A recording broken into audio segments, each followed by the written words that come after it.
साथियों, पुनः स्वागत आप लोगों का। और सभी को मेरा मृदुल प्रणाम। आज हम लोग एक नए रूब्रिक्स को देखने जा रहे हैं।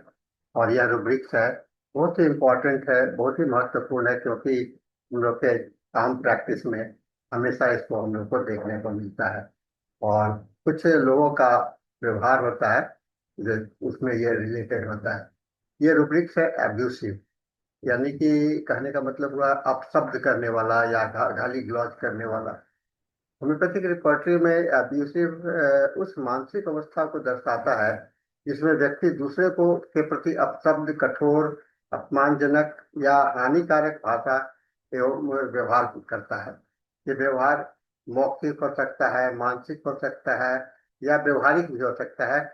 और आमतौर पर किसी गहरे मानसिक असंतुलन का संकेत होता है, जैसे डूबा हुआ गुस्सा, चिड़चिड़ापन या पुराना मानसिक आघात।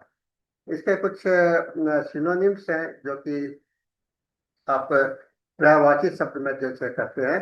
गाली देना, गुस्सैल, अपमान करना, है ना, ताना मारना, अपशब्द करना, हिंसक व्यवहार, रूखा बोलना, झिझक देना। इसका क्रॉस रेफरेंस जो किया गया है, कर्सिंग। कर्सिंग का मतलब श्राप देना या भगवान को कोसना। क्वारलसम का मतलब है झगड़ालू का स्वभाव। रेज का मतलब है उग्र क्रोध, बने गुस्से से भी ज्यादा क्रोध को उग्र क्रोध कहेंगे। स्वेरिंग इन, कसम खाने या गाली देना। वायलेंट, हिंसात्मक व्यवहार या हैट्रेड, घृणा। इसका मनोवैज्ञानिक पक्ष को भी देखना आवश्यक है। ये कहाँ पर अक्सर आपको पाया जाएगा, खास करके ये दबा हुआ क्रोध एवं या भावनाओं, इमोशंस का अगर या दबा हुआ है, सप्रेस्ड है, जो कि व्यक्त नहीं हो पाया है। और अक्सर किसी समय के साथ में ये बदल जाता है। किसी लोगों को अतीत में, पास्ट में अवशोषण हुआ होगा या सप्रेशन हुआ होगा, किसी का अपमान झेला होगा, मारा झेल चुका होगा, वैसे में भी ये प्रतिक्रिया होती है।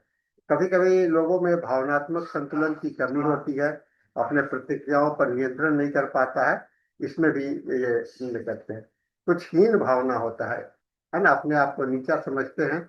और तो दूसरा को जो नीचा समझते हैं, दूसरे को नीचा दिखलाने का प्रयास करते हैं। कुछ अहंकारी प्रवृत्ति के लोग होते हैं जो खुद को, अपने को श्रेष्ठ बताने के लिए दूसरे को अपमानित करते रहते हैं। और कुछ लोग अपने बचाव की मुद्रा में अपने आप को बचाने के लिए, शर्मिंदगी को करने के लिए भी आप ये एब्यूसिव लैंग्वेज का यूज करते हैं। मानसिक ये रूब्रिक्स का जो हम लोगों के लिए चिकित्सक के भाग व्यवहार के लिए ये भी आवश्यक होता है, क्योंकि मानसिक मूल्यांकन करने के लिए केवल शरीर ही नहीं, मानसिक लक्षण का भी प्रमुख हो सकता है। और औषधि चयन के रोगी को का दवा चुनने के लिए भी यह प्रमुख लक्षण माना जा सकता है। लोगों को काउंसलिंग करने के लिए पारिवारिक परामर्श में भी सहायक हो सकता है, जहाँ की आप करते हैं। देन और से दवा के प्रतिक्रिया को समझने के लिए भी आपको ऐसा हो सकता है। आप देखेंगे कि कुछ इलाकों में, कुछ जगहों पर ये बोलचाल के भाषा में होता है, यानी कि उद्देश्य तो नहीं होता है गाली देना या हेट्रेड व्यवहार करना, तो उसको हम लोग एब्यूसिव लैंग्वेज के अंदर में नहीं लग सकते हैं। वह प्यार के रूप में होता है, या अपना भावनाओं को व्यक्त करने की बात होती है। रोगी की भाषा अगर आप सुनेंगे, तो जो गाली का शब्द है मैं वहां जिक्र नहीं करूंगा, वो अब मुंह से निकलता रहता है। या नहीं तो रोगी ऐसे कहता है, मैं खुद पर काबू नहीं रख पाता हूँ और किसी पर चिल्ला देता हूँ। फिर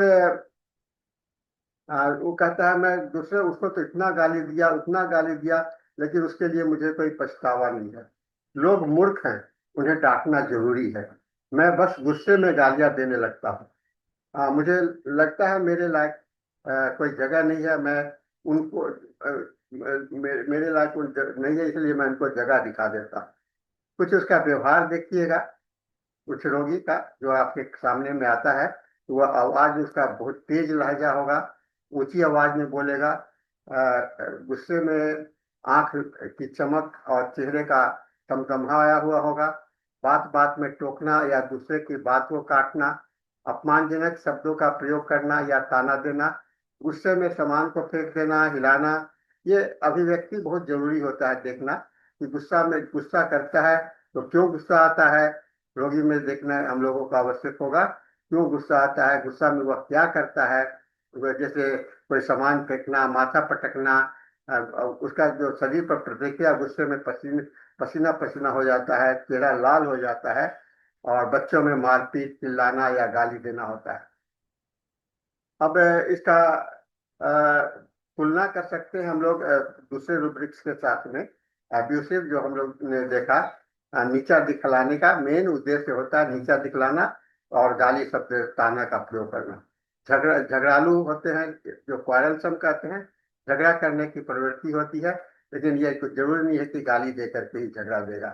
कुछ कर्सिंग व्यवहार होता है, माने श्राप देने की आदत होती है। धार्मिक या अतिवाद अपशब्द जैसे श्राप देता है। रेज, ये तीव्र गुस्सा है जिसमें कि अपना आपा खोज देता है, गुस्से में दांत पीसना, गुस्से से लाल हो जाना, वायलेंट एंगर के रूप में दिखाई पड़ेगा। इरिटेबल, ये चिड़चिड़ापन है, लेकिन गाली देना इसमें कोई आवश्यक नहीं है। किसी का घृणा होता है, ये घृणा भी है, लेकिन आपको हेट कर रहे हैं, लेकिन आपको उसके साथ में कोई मौखिक व्यवहार नहीं होता है। जब बार बार डांटना या आलोचना करना होता है। वायलेंट होता है जिसको कि अति हिंसक रूप में हो जाता है, गुस्से में किसी को जान से मारने की प्रवृत्ति, ये सब आप वायलेंट के अंदर में ले सकते हैं। बहुत सारी दवाइयां हैं इसके साथ में जुड़े हुए, जैसे एनाकार्डियम है। वह व्यक्तित्व क्रूरता और असभ्यता का व्यवहार करता है। बेलाडोना अचानक गुस्सा और आक्रामक हो जाता है। हाय का जो लहजा होगा बड़ा अश्लील होगा, बेहाया होगा, आचाना देने वाला होगा, और स्पेमोनियम भय उत्पन्न करने वाला होगा। नक्सममी का चिड़चिड़ापन, अपशब्द बोलने की प्रवृत्ति होती है। लैकेसिस में जलनखोर टाइप का व्यक्ति होता है, ईर्ष्यालु होता है, अपमानजनक बोल बोल होता है, ऐसे ही होते हैं। तो कुल मिलाकर के कहा जा सकता है कि एब्यूसिव रोगी के मानसिक स्तर पर एक गंभीर और महत्वपूर्ण लक्षण है, जो रोगी के आंतरिक संघर्ष एवं दबे हुए क्रोध और भावनात्मक आंदोलन को दर्शाता है। यह केवल रोगी के शब्दों से नहीं बल्कि उसकी भाषा और व्यवहार और संबंधित सामाजिक संबंधों को से भी समझा जा सकता है। एक होम्योपैथिक चिकित्सक के नाते हम लोगों को दवा के चुनाव करने के लिए इसका यूज किया जा सकता है। ये बहुत ही महत्वपूर्ण होगा। तो साथियों, ये रूब्रिक को समझने के लिए मैंने आपको प्रयास किया हूँ, और मुझे उम्मीद है कि इसके विषय में कुछ जानकारी आपको मिली है, और इसका आप अपने क्लिनिकल यूटिलिटी में ले आ सकते हैं।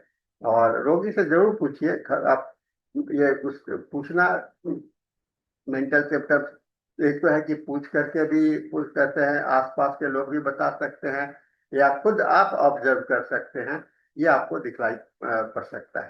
तो साथियों, इसके साथ में हमारा आज का ये सेशन समाप्त होता है। मैं फिर अगले सेशन में